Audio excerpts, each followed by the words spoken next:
अस्सलाम वालेकुम। एक नए वीला के साथ तैयब बलोच आपकी खिदमत में फिर से हाजिर है। आज जो हम डिस्कस करेंगे वो पाकिस्तान के मौजूदा सियासी तनाजुर के ऊपर होगा, क्योंकि आजकल सियासत पाकिस्तान की जो है इस इन सर्द होते हुए मौसम में सियासत जो है वो गर्म होती जा रही है और बहुत ज़्यादा गर्म होती जा रही है। यानी कि आपने देखा कि किस तरीके से हुकूमत को सबकी हुई जॉइंट सेशन का जो हुकूमत की जानिब से कानून साजी के लिए इजलास बुलाया गया था, उसमें हुकूमत को सबकी हुई और हुकूमत जो है वो अपने ही बुलाए गए सेशंस को मुलतवी करके भाग गई और जो भी उसने बिल पेश किए थे वो मुस्तरद हुए। और जो नंबर गेम है इस टाइम कानून साजी के हवाले से हुकूमत को जो दरकार नंबर गेम है जॉइंट सेशन, इवन के जॉइंट सेशन में, वो भी हुकूमत को अब मुयसर नहीं रही। अब पहले क्या होता था कि जॉइंट सेशन इस वजह से हुकूमत बुलाती थी कानून साजी के लिए कि सेनेट के और कौमी असम्बली के मेंबरान मिलाकर हुकूमत की अददी गिनती जो है वो इत्तेहादियों की समेत अददी गिनती ज़्यादा हो जाती थी तो हुकूमत कानून साजी कर लेती थी। लेकिन हुकूमत ने ज़्यादा कानून साजी नहीं की, वो ज़्यादातर ऑर्डिनेंस लेके आती रही। ऑर्डिनेंस का मतलब ये होता है कि आप जो लेजिस्लेटिव बॉडीज़ होती हैं, यानी कि सेनेट लेजिस्लेशन की बॉडी है और इसी तरीके से जो कौमी असम्बली है, ये दोनों ऐवान जो हैं वो कानून साजी करते हैं। तो हुकूमत इनको बाईपास करके डायरेक्ट ऑर्डिनेंस जो है वो सदर के ज़रिए लेके आती रही और बहुत सारे नैब के देख लो, मतलब कोई भी ऑर्डिनेंस, कलभूषण वाले वट एवर जो भी थे, नैब के तो 3 ऑर्डिनेंस हुकूमत ने पार्लियामेंट और यानी कि ऐवान को बाईपास करके जारी करा। तो इसके बावजूद ज़रूरी होता है, अब इतना अरसा हो गया हुकूमत को कानून साजी तो करनी है, तो बहुत सारे मामला पेंडिंग हैं, तो उस पर कानून साजी यानी कि जिसमें इलेक्ट्रॉनिक वोटिंग मशीन का भी सबसे बड़ा मामला था, तो उसके लिए हवाले से जब हुकूमत कानून साजी करना चाह रही थी, अभी जो जॉइंट सेशन बुलाया गया 2-3 दिन पहले की बात है, तो उसमें हुकूमत को सबकी हुई, जैसे मैंने पहले कहा, हुकूमत भाग गई। ठीक है, अब वजह क्या थी कि उसमें अपोजिशन मुतहद हो गई थी और अपोजिशन के साथ साथ जो है वो जो हुकूमत की इत्तेहादी जमातें हैं जिसमें मुस्लिम लीग काफ है, उससे भी अपोजिशन के कुछ लोगों ने, और ख़ासकर सैयद खुर्शीद शाह से जब हमने पूछा तो उन्होंने कहा मैं बरमला, मैं कोई चोरी छुपे से मिलने नहीं गया, मैं पाकिस्तान मुस्लिम लीग नून के कुछ अरकान के हमरा, मैंने पाकिस्तान मुस्लिम लीग काफ के लोगों से हमारी मुलाकात हुई और हमने उनको कहा कि कानून साजी पे आप हमें जो है वो सपोर्ट करें, ना कि हुकूमत को सपोर्ट करें। तो इस हवाले से काफ लीग के जो बशीर चीमा साहब हैं उनके भी है स्टेटमेंट आई है और उन्होंने वादे तौर के ऊपर कहा है कि हमारे जब तक हुकूमत तहफ़्फ़ुज़ात दूर नहीं करेगी हम इनको जो है वो वोट नहीं देंगे कानून साजी में। तो बहरहाल ये कहने का मतलब है कि बहुत सारे मामलात गर्म है। अब सिर्फ मामला कानून साजी तक नहीं रुकने लगा, आज आपको अहम खबर दे रहा हूँ, मामला इससे भी आगे जाने को है। और जैसे कि मैंने बताया कि पोजीशन मुतहद हो गई और ये सबसे बड़ी अहम और डेवलपमेंट है कि पोजीशन का इत्तेहाद। जैसे कि हम देखते हैं कि पहले पीडीएम यानी पाकिस्तान डेमोक्रेटिक मूवमेंट बनी, जिसे पाकिस्तान पीपल्स पार्टी ने बनाया, लेकिन बाद जो है तरीक़ाकार के ऊपर पीडीएम और पाकिस्तान पीपल्स पार्टी का इत्तेफाक नहीं हो सका, क्योंकि पीडीएम की जो जमातें थी मोस्टली पाकिस्तान पीपल्स पार्टी को छोड़ के वो इस चीज़ पे कायल हो गई थी या मुतफिक थी कि पाकिस्तान पीपल्स पार्टी जो है वो सिंध हुकूमत से भी इस्तीफ़ा दे और फिर हम जो है वो इस्तीफ़े भी देते हैं और इस हुकूमत को घर भेजते हैं। जबकि पाकिस्तान पीपल्स पार्टी का एक वाज़ेह मौक़िफ़ था, और याद रखें ये मौक़िफ़ अब जीता है, जो बिलावल का मौक़िफ़ शुरू दिन से था वही मौक़िफ़ अब जीता है और पूरी पीडीएम अब उस मौक़िफ़ पे वापस आ गई है। यानी कि मौक़िफ़ मीन कि बयानिया, बिलावल का बयानिया उस टाइम भी यही था कि नहीं, हम सिंध को नहीं छोड़ सकते, हमने सिंध से रिज़ाइन नहीं करना, लेकिन इन हाउस चेंज के लिए जो हमें नंबर गेम दरकार है हम उन पे वर्क करके तो अपोजिशन को साथ मिला के और कुछ इत्तेहादी जमातों को साथ मिला के हम इन हाउस चेंज लेके आते हैं। तो उस टाइम पाकिस्तान मुस्लिम लीग नून और जमीयत उलमा इस्लाम फे जो पीडीएम में है वो नहीं मान रही थी और नंबर गेम पे। और ये जब आपको याद होगा, आप कुछ अर्सा पीछे चले जाए, अपनी मेमोरी को बैक पे ले जाए, जब सेनेट इंतखाबात हो रहा था, और सेनेट इंतखाबात का मतलब मीन के वो वाला सेनेट इंतखाब जिसमें यूसुफ ज़ा गिलानी को सेनेटर मुंतखब किया जाना था, उस टाइम आपने देखा कि पाकिस्तान पीपल्स पार्टी ने किस तरीके से साबित किया कि उसके पास अददी यानी कि नंबर गेम क्या है कि कम वोट होने के बावजूद, और उस टाइम पीडीएम की सपोर्ट थी, तो यूसुफ गिलानी सेनेटर बन गए और अददी गिनती में ये बढ़ गए थे, जिसकी वजह से बाद में वज़ीर आज़म इमरान खान को आके असम्बली से एतमाद का वोट लेना पड़ा था। यानी कि गिलानी का सेनेट या सेनेटर मुंतखब होना इमरान खान पर अदम एतमाद था, और फिर इमरान खान ने एतमाद का वोट आके लिया। तो उस टाइम ही पाकिस्तान पीपल्स पार्टी ने साबित किया, और पाकिस्तान पीपल्स पार्टी का ये मौक़िफ़ था कि अगर पाकिस्तान मुस्लिम लीग नून साथ दे तो हम इसकी जो इन हाउस चेंज है उसकी हम इब्तदा, चूँकि इन हाउस चेंज भाई एक जमहूरी चेंज है, हम इसकी इब्तदा जो है वो पंजाब से करते हैं। पंजाब में उस टाइम भी एक फार्मूला दिया गया कि हमजा शहबाज को जो है वो वज़ीर आला पंजाब बनाते हैं, या चौधरी परवेज़ इलाही के साथ मिलकर एक फार्मूला तय हुआ था, और पाकिस्तान पीपल्स पार्टी ने ये पाकिस्तान PMLN को ये फार्मूला दिया, लेकिन उस टाइम पाकिस्तान PMLN इस फार्मूले पर नहीं आई। ठीक, बहरहाल वक्त गुजरता गया, फिर अब हमने देखा कि जब वो कहते हैं ना कि पानी सर से ऊपर गुजर गया, तो शायद अब तमाम अपोजिशन में जो पॉलिटिकल फोर्सेस हैं, पार्टीज़ हैं, उनको अब अदराक हुआ कि नहीं, हमें अवाम के लिए जो है अपने मफादात को साइड पे रख के हमें अवाम के लिए कुछ करना चाहिए। अगर ये हुकूमत बैठी रही तो अवाम जो 100 रुपये मतलब देख ले कि मैं किस चीज़ का आपको महंगाई आपके सामने है, क्या रेट बताऊँ, वो सब आपके सामने है कि किस तरीके से आटा जो है वो आपको 80 और चीनी 100-150 रुपये पे मिल रही है, जो 40-50 से शुरू हुई थी रुपए किलो इस हुकूमत से पहले। तो यूँ बहुत सारे मसाइल हैं कि जिसकी वजह से अपोजिशन अब इस पे मुतफिक हो गई है। अब वो ये समझते हैं कि अब इस हुकूमत को जो है वो चलता करे। तो अब होना क्या है, ये अंदर पार्लियामेंट के अंदर एक स्टीयरिंग कमेटी बनी, और वो कमेटी बनाने में खुर्शीद शाह जो साबिक पाकिस्तान पीपल्स पार्टी के अपोजिशन लीडर हैं, उनका बहुत अहम किरदार है। दरअसल शाह जी जो है वो तकरीबन 2 साल जेल में रहे, और पॉलिटिकल इंजीनियरिंग के तौर के ऊपर, और इमरान खान की ज़िद की वजह से नैब ने, और कौन सी नैब, वो सारता पाँव वाला जो नैब सरकार है, चेयरमैन नैब जो इंतहाई बदबूदार की शख्स है, वो अब इन लोगों का एहतसाब करेगा। यार पहले अपना जाके एहतसाब करो चेयरमैन साहब। बहरहाल उस शख्स ने, चेयरमैन नैब ने जो है वो झूठे केसेस बनाए, और खुर्शीद शाह के 2 साल कीमती जो है वो ज़ाय कर दिए। फिर अब सुप्रीम कोर्ट की जानिब से जब उनकी ज़मानत मंजूर हुई, तो वो जो ही पार्लियामेंट में उन्होंने कदम रखा, तो शायद उनके बरकत की वजह से, उनके कदम की वजह से हमें बहुत अच्छी अच्छी खबरें सुनने को मिल रही हैं, और बड़ी बड़ी हम देख रहे हैं कि किस तरीके से पॉलिटिकल मनूवरिंग जो है वो हमें देखने को मिल रही है, और अपोजिशन हमें मुत्तहद होती हुई नज़र आ रही है, और उन अपोजिशन के इत्तेहाद की वजह से हुकूमत को सबकी का भी सामना रहा। तो इन सारी चीज़ों में सही खुर्शीद शाह का अहम किरदार हमें नज़र आ रहा है।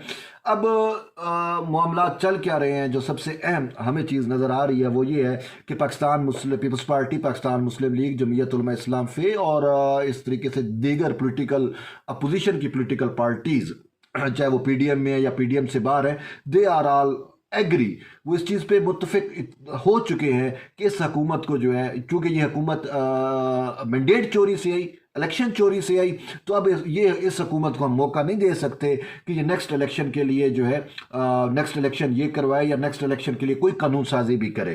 तो उनको पता है कि खान साहब और ये हुकूमत चाहती है कि जी इलेक्ट्रॉनिक वोटिंग मशीन जो है वो शफाफ इंतखाबात को यकीनी बनाएगी, और उसको अप्रूवल की जाए, उसको मंजूरी दी जाए। लेकिन आपको पता है, हमें पता है कि दुनिया में किस तरीके से डिजिटलाइजेशन के ज़रिए न सिर्फ दिमागों को बल्कि जमहूरियत, पूरी की पूरी किसी मुल्क की जमहूरियत को इन ऐसे ही तरीक़ों से हैक कर लिया जाता है।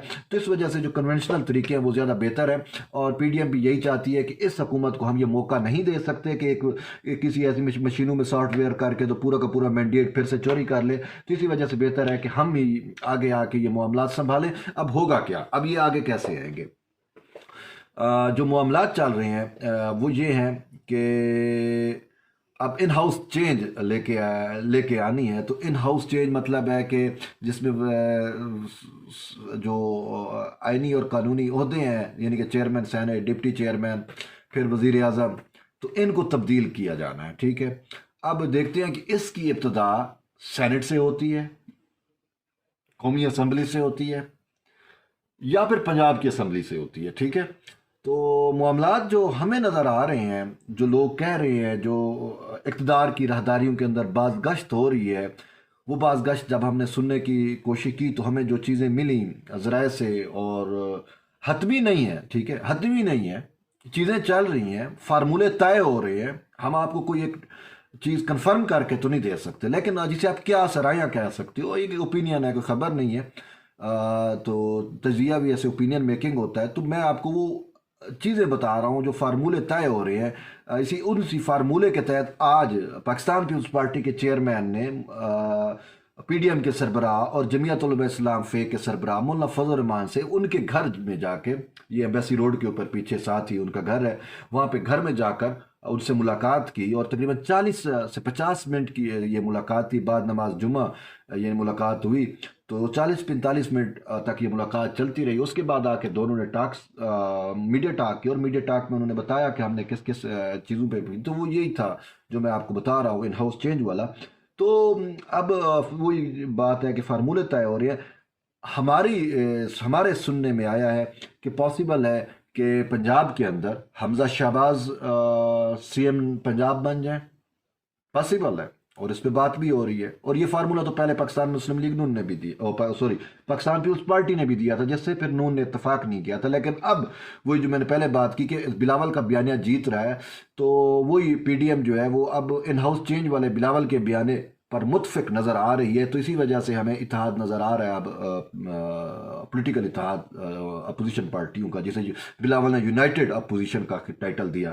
तो लाहौर के अंदर शहबाज शरीफ सीएम पंजाब बन सकते हैं, बन जाएंगे, पर कोई और भी हो सकता है, लेकिन बुजदार चले जाएंगे। ठीक, फिर फेडरल लेवल में आ जाते हैं। बलूचिस्तान में तो तब्दीली हो गई ना, आपने देख लिया, जाम कमाल चलेगा और वहाँ पे मीर अब्दुल कदूस बजंजो की गवर्नमेंट आ गई। मैं ये नहीं कहूँगा कि Mir Abdul Quddus Bizenjo he is the Zardari guy, but you know better than me. ठीक है, तो बलूचिस्तान चेंज हो गया, हो गया।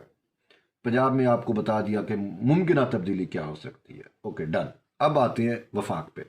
तो वफाक में दो ईवान है, सेनेट है और साथ ही ईवान जो है वो है कौमी असम्बली का।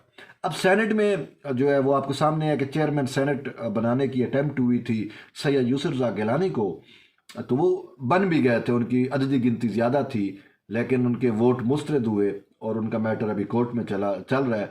आज जब मीटिंग हुई इसकी मुल्ला फजल रहमान की अपना चेयरमैन बिलावल के साथ, तो उसमें कमर उज़्मान कहरा और सैयद यूसुफ रज़ा गिलानी शामिल थे। तो जब गिलानी से ये सवाल किया कि गिलानी साहब आप ये बताएं कि आप को चेयरमैन सेनेट बनाने की कोई बात हुई, तो गिलानी साहब ने कहा नहीं, हमारी मुल्ला फजल रहमान से इससे मुतल्लिक कोई बात नहीं हुई। ताम उन्होंने ये कहा कि ये जो मेरा मैटर है, ये यानी कि चेयरमैन सेनेट का मेरा जो मैटर है, यानी गिलानी का जो मैटर है, वो उन्होंने कहा कि अदालतों में ज़ेर समाअत है।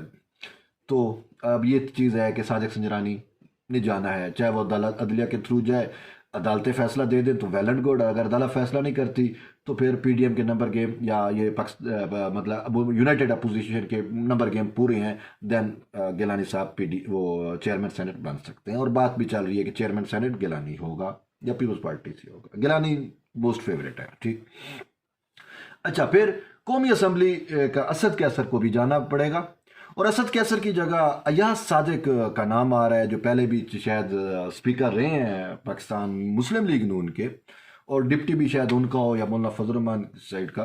तो डिप्टी स्पीकर यानी कि ये कौमी असम्बली की है। और अब सबसे बड़ी खबर वो ये है कि क्या आपको लगता है कि वजीर आजम कौन होगा इमरान खान के जाने के बाद? हाँ, ये सबसे अहम बात है, सोचें आप भी। बहरहाल मुझे जो है वो एक नाम बाज गश्त में वो मैंने नाम सुना, वो नाम है सही अपने मुर्शिद सही सैयद खुर्शीद शाह दा सही।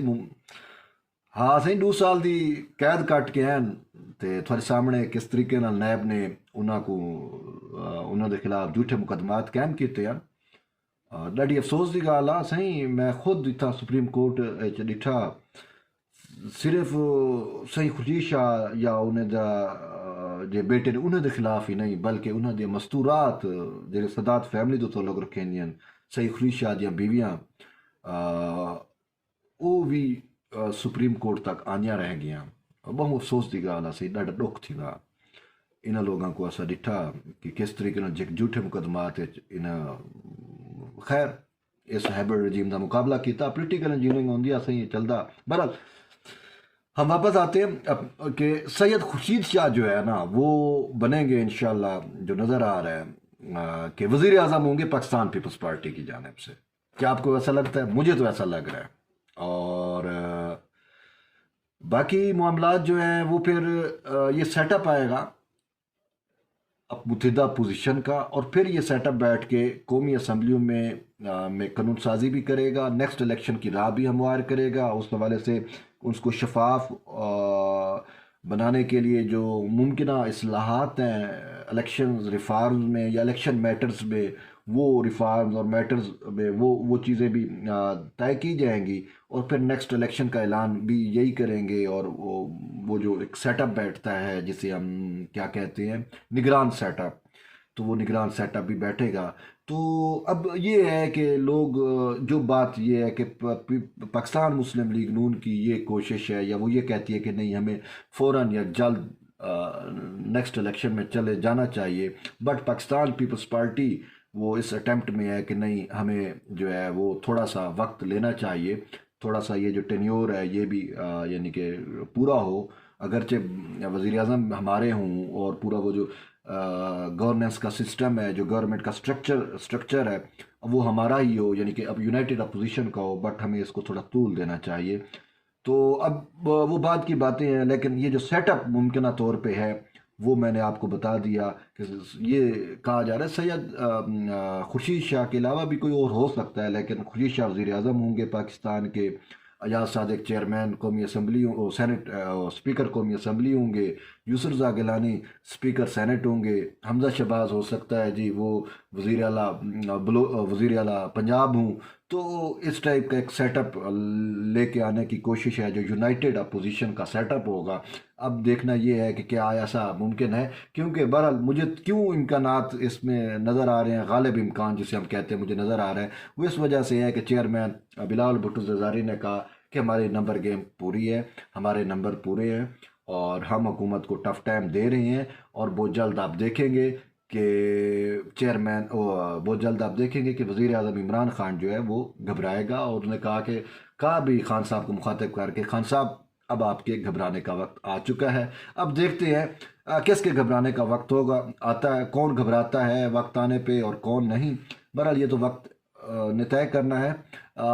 साथ रहिए तब तक तैयब बलोच के साथ। अब हमें इजाज़त दें, इंशाल्लाह आपके साथ एक नए वीलॉग के साथ हाजिर होंगे। तब तक के लिए अल्लाह हाफिज़, खुश रहें, वसदे रहें और हमें अपनी दुआओं में याद रखें। शुक्रिया, अल्लाह हाफिज़।